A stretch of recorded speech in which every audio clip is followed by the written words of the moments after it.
Super exclusive news చూద్దాం. అది ఉక్కు కర్మాగారం కాదు, వేలాది నిర్వాసిత కుటుంబాల గుండె కోత. రాష్ట్ర భవిష్యత్తు కోసం తమ పిల్లల బతుకులు బాగుపడతాయని నమ్మి 64 గ్రామాల ప్రజలు 23,000 ఎకరాల సారవంతమైన భూమిని అప్పరంగా రాసిస్తే ప్రభుత్వాలు యాజమాన్యాలు వారిని నట్టేట ముంచాయి. ఏ భూమిపై ఒకప్పుడు యజమానితో నేడు అదే ప్రాంతంలో రోజు కూలీలుగా బతుకులీడుస్తున్న దుస్థితి. ఉద్యోగం ఇస్తామని ఇచ్చిన ఆర్ కార్డు నాలుక గీసుకోవడానికి కూడా పనికి రావడం లేదని వారు కన్నీరు పెట్టడం వారి ఆవేదనకు అర్థం పడుతోంది. దశాబ్దాలుగా చేస్తున్న పోరాటానికి ముగింపు పలకాలని, తమ హక్కులను సాధించుకోవాలని ఈ నెల 8న తలపెట్టిన భారీ బహిరంగ సభతో అయినా తమ గోడు ప్రభుత్వానికి వినిపిస్తోందని ఆశాభావాన్ని వ్యక్తం చేస్తున్నారు. ఇక పూర్తి సమాచారాన్ని డిప్యూటీ ఇన్పుట్ ఎడిటర్ వాసు అందిస్తారు. వాసు. ఎస్ శ్రీదేవి, దశాబ్దాల తరబడి పోరాడుతున్నారు. ఎందుకంటే ఈరోజు ప్రపంచవ్యాప్తంగా కూడా విశాఖ స్టీల్ ప్లాంట్ అంటే తెలియని వాళ్ళు ఎవరు ఉండరు. ఆ విశాఖ స్టీల్ ప్లాంట్ ఏర్పడటానికి ఈ 64 గ్రామాల ప్రజలు దాదాపు 23,000 ఎకరాలు భూములు ఇచ్చారు. ఇచ్చిన సమయంలో వాళ్ళకి ఉద్యోగంతో పాటు వాళ్ళకు కూడా ఉపాధి అవకాశం కల్పిస్తామని, వాళ్ళకు కూడా ఆ స్టీల్ ప్లాంట్ ఉద్యోగం ఇస్తామని చెప్పారు. దాదాపు 16,000 మందిలో 8,000 మందికి మాత్రమే అది కల్పించగలిగారు. దాదాపు 3 దశాబ్దాలుగా కూడా పోరాటాలు చేస్తున్నారు. ఎవరు పట్టించుకునే పరిస్థితి కనిపించట్లేదు. ఇప్పుడు క్లిష్ట పరిస్థితి వచ్చింది. ఎందుకంటే స్టీల్ ప్లాంట్ కూడా ఉంటుందో లేదో తెలియని పరిస్థితి ఏర్పడిపోయింది. అంటే ఏ స్టీల్ ప్లాంట్ కోసం అయితే వాళ్ళు త్యాగాలు చేసి భూదాతలుగా మారారో ఆ స్టీల్ ప్లాంటే లేకపోతే ఇక తమ పరిస్థితి ఏంటంటే ఈ రోజు వరకు కూడా ఉద్యోగం రేపు వస్తుంది, ఎల్లుండి వస్తుంది, ఉపాధి దొరుకుతుంది, ప్రభుత్వం ఆదుకుంటుంది అని ఆశగా ఉన్నారు. కానీ ఈరోజు స్టీల్ ప్లాంట్ కూడా ఉంటుందో లేదో తెలియట్లేదు. ఆ సమయంలో మరి తమ భూములు తమకే ఇచ్చేయమని, తాము ఇచ్చినటువంటి భూములు ఇంకా ఖాళీగానే ఉన్నాయని ఆ భూములు ఇచ్చేయమని కూడా వాళ్ళందరూ కూడా డిమాండ్ చేసే పరిస్థితి కనిపిస్తుంది.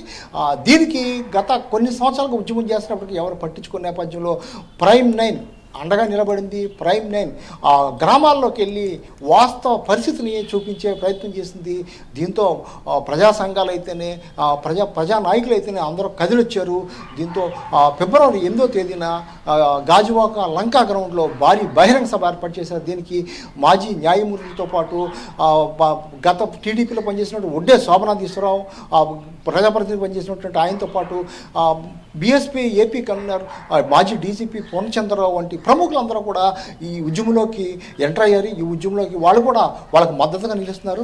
మరి దాదాపు 8,000 మంది ఈరోజు, అందులో చాలామంది కూడా రోజు కూలీగా మారిపోయారు. పాసి పనులు చేసుకుంటూ జీవిస్తున్నారు. అంటే ఏ ప్రాంతంలో వాళ్ళు వేలాది ఎకరాలు ఇచ్చారో ఆ ప్రాంతంలోనే ఆ స్టీల్ ప్లాంట్లో పనిచేసే వాళ్ళకే కూలి పనిగా చేసుకుని పాసి పని చేసుకుని బతికే దుస్థితి వచ్చింది.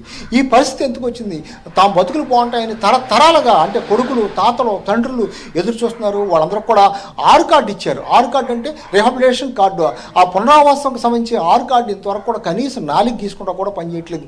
ఉపాధి లేదు, ఉద్యోగం లేదు. ఇది కాకపోగా ఇప్పటికే ఉద్యోగాలు కాంట్రాక్ట్ బేసిస్ ఇచ్చినటువంటి వాళ్ళని కూడా తొలగించే పరిస్థితి అనిపిస్తుంది. వాళ్ళ పరిస్థితి దయనీయంగా మారింది. వాళ్ళని పట్టించుకునే నాదుడు లేకుండా పోయాడు. ప్రభుత్వాలు మారినప్పుడు కూడా వాళ్ళ బతుకుల్లో మాత్రం మార్పు రావట్లేదని వాళ్ళందరూ కూడా ఆవేదన వ్యక్తం చేసే పరిస్థితి కనిపిస్తుంది.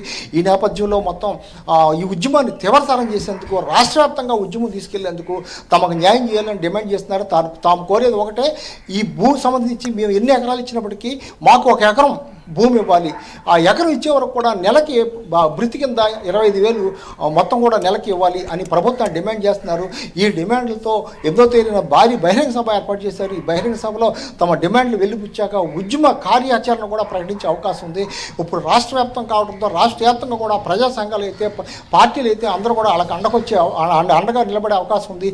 ఈ సందర్భంగా వాళ్ళు ప్రైమ్ 9కి కూడా కృతజ్ఞత తెలియజేస్తున్నారు. ఎందుకంటే ఈ ఉద్యమం ఎంతవరకు గాజువాక వరకే పరిమితమైంది, జిల్లా వరకే పరిమితమైంది. ఈరోజు ప్రైమ్ 9 చేసినటువంటి ప్రయత్నం సక్సెస్ అయింది. దాంతో వాళ్ళందరూ కూడా ఆనందం వ్యక్తం చేస్తున్నారు. అంతేకాక వాళ్ళు ఏ డిమాండ్లు చేస్తున్నారో ఆ డిమాండ్లు కూడా నెరవేర్చే వరకు కూడా ప్రైమ్ 9 వాళ్ళకి అండగా ఉంటుందని కూడా యాజమాన్యం కూడా ప్రకటించింది.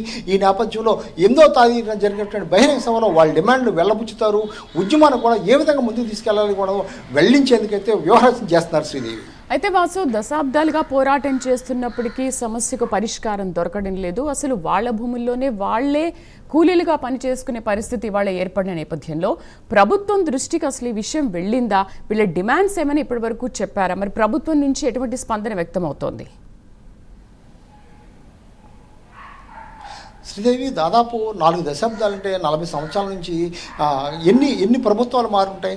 ఈ ప్రభుత్వం ఏ ప్రభుత్వం వచ్చినప్పుడు కూడా అంటే ఎలక్షన్ ముందు నిర్వాసితుల సమస్య ఒక ఎన్నికల హామీగా మారిపోయింది. అంటే పార్టీలతో సంబంధం లేకుండా ఏ పార్టీ వెళ్ళినప్పుడు కూడా మేము అధికారంలోకి వస్తే మీ సమస్య తీరుతాం. అంటే గత వైసీపీ ప్రభుత్వం అవ్వచ్చు, లేకపోతే ఇప్పుడు వచ్చినటువంటి కూటమి అవ్వచ్చు, సాక్షాత్తు పవన్ కళ్యాణ్ అవ్వచ్చు, సీఎం అవ్వచ్చు, చంద్రబాబు నాయుడు అవ్వచ్చు, అందరూ కూడా వాళ్ళ గ్రామాలకు వెళ్ళి వాళ్ళకి హామీలు ఇచ్చారు. ఎందుకంటే ఓట్ల కోసం వేలాది ఓట్లు వాళ్ళ నిర్వాసితులు ఉన్నాయి, వాళ్ళు పడితే గెలుస్తారు. అదేవిధంగా అటు స్టీల్ ప్లాంట్ కుటుంబాలు అయితేనే, నిర్వాసిత కుటుంబాలు అయితేనే అత్యధికంగా కూటమికి ఓటు వేయడం వల్లే అక్కడ ఎమ్మెల్యే అయినటువంటి పల్లా శ్రీనివాస్ 95,000 మెజార్టీ, అంటే రాష్ట్రంలో ఎక్కడ లేని మెజార్టీతో గెలుపొందారు. దీని అందరికి కారణం వీళ్ళేసిందే. అంటే వీళ్ళందరూ కూడా మభ్యపెట్టి ఇన్ని సంవత్సరాలు కూడా పార్టీలు అన్నీ కూడా వాళ్ళు మభ్యపెట్టి ముందుకు తీసుకెళ్తారు తప్ప వాళ్ళకి సాయం చేసే పరిస్థితి కనిపించట్లేదు.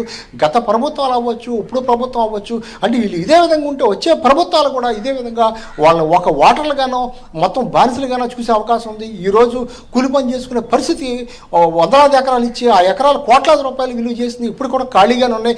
ఆ భూములు ఇవ్వాలని డిమాండ్ చేస్తుంటే ఎవరు కూడా స్పందించే కనిపించట్లేదు. ప్రస్తుతం అయితే స్టీల్ ప్లాంట్ కూడా ఉండదా లేదా అనే పరిస్థితిలో వాళ్ళు ఆందోళన చెందే పరిస్థితి కనిపిస్తుంది. ఈ నేపథ్యంలోనే ఉద్యమాన్ని ఉధృతం చేసి కనీసం తమ భూమిని తాము దక్కించుకునేందుకు, తమ బతుకులు బాగు చేసుకునేందుకు వాళ్ళు ముందుకు వస్తున్నారు. Sridevi. Right Vasu, thank you for the updates.